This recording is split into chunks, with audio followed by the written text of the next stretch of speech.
Attribute number 4, preferable presence, part 3. Meditation 20. Worth waiting for. Psalm 130, 5 and 6. I wait for the Lord. My soul waits, and in His word I put my hope. My soul waits for the Lord more than watchmen wait for the morning. More than watchmen wait for the morning. What is wonderful about this attribute? When you pass up the pleasure of some sin in order to wait for an encounter with the presence of God, the resulting experience of His nearness will turn out to be far more delightful and satisfying than the sin. No exceptions. And it is only when your soul is fully convinced of that fact that your hunger and thirst for His presence will be intense enough to drive you to seek after Him with all your heart and soul, yearning for His presence with the intensity of a watchman longing for morning during a long nighttime shift. What effect would it have on your heart if you were to consciously experience God's preferable presence today?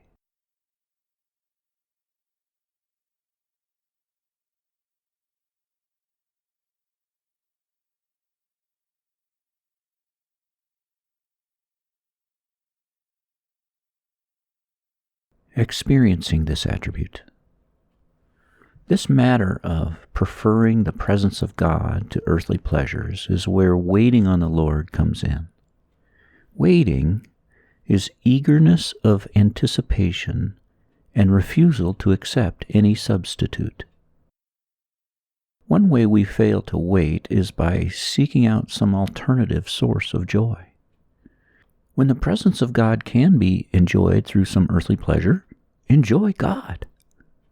But when the earthly pleasure cannot be a means of enjoying God because there's a sin attached to it, wait.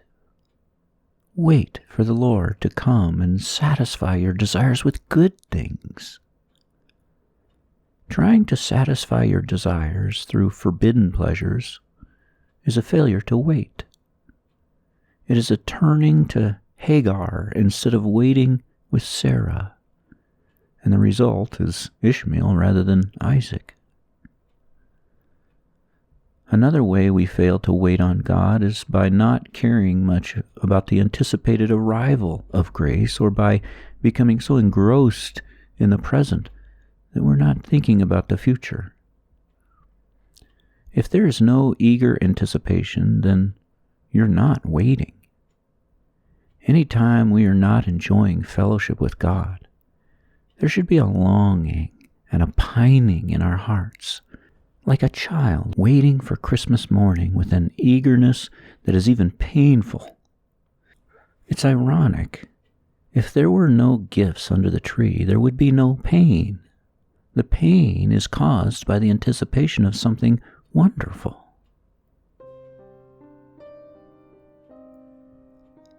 Let me know that pain, dear Lord.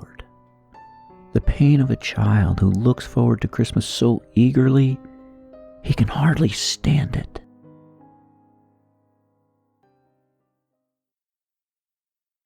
Kids get excited about gifts only because of past Christmases. They remember how good it was. The psalmists had such intense longing for God because they had experienced times with Him that were so delightful and satisfying that they could hardly wait for the next time. Think of what a wonderful thing it is that God calls us to wait. You might expect that when faced with some sinful pleasure, He would simply tell us to deny ourselves. Just say no. But instead, He tells us to wait, which implies He will satisfy the desire in His way if we look to Him and wait.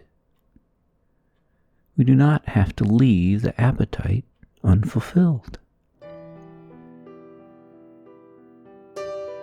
Lord, each time I experience a desire of any kind today, let that remind me of the object of my desire and the only satisfier of desire. And let me enjoy being the child of such a God.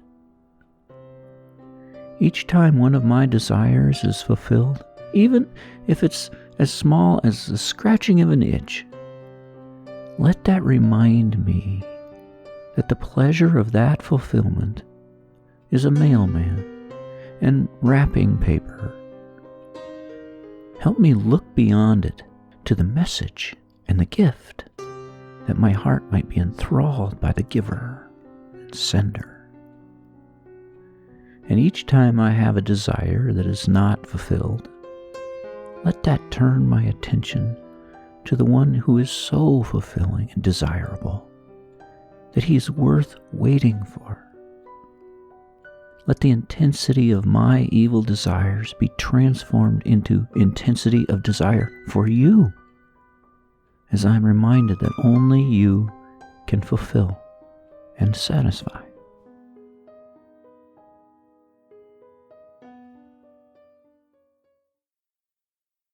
Those little moments of emptiness when tiny things irritate and depress you, or when you feel down for no reason, those are indications of the longing of your soul for satisfaction that cannot be found in this world. The pettier the thing that bothers you, the less petty the longing is. If a slight touch to your skin was so painful it dropped you to your knees, you would know something serious was wrong with you. Lord, let those moments be translated into intense longing for the next time of close fellowship with you. Think, what are you waiting for right now? Is your heart full of joyful anticipation? And are you refusing any substitutes?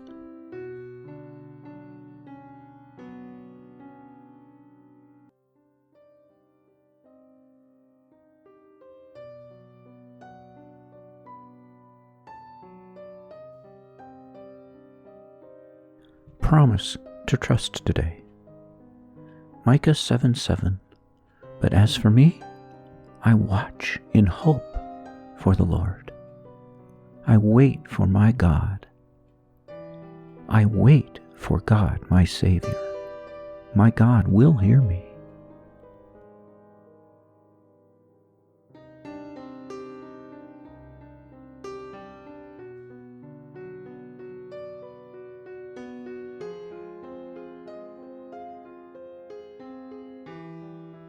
Isaiah 30:18.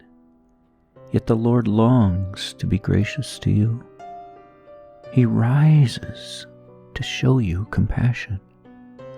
For the Lord is a God of justice. Blessed are all who wait for him.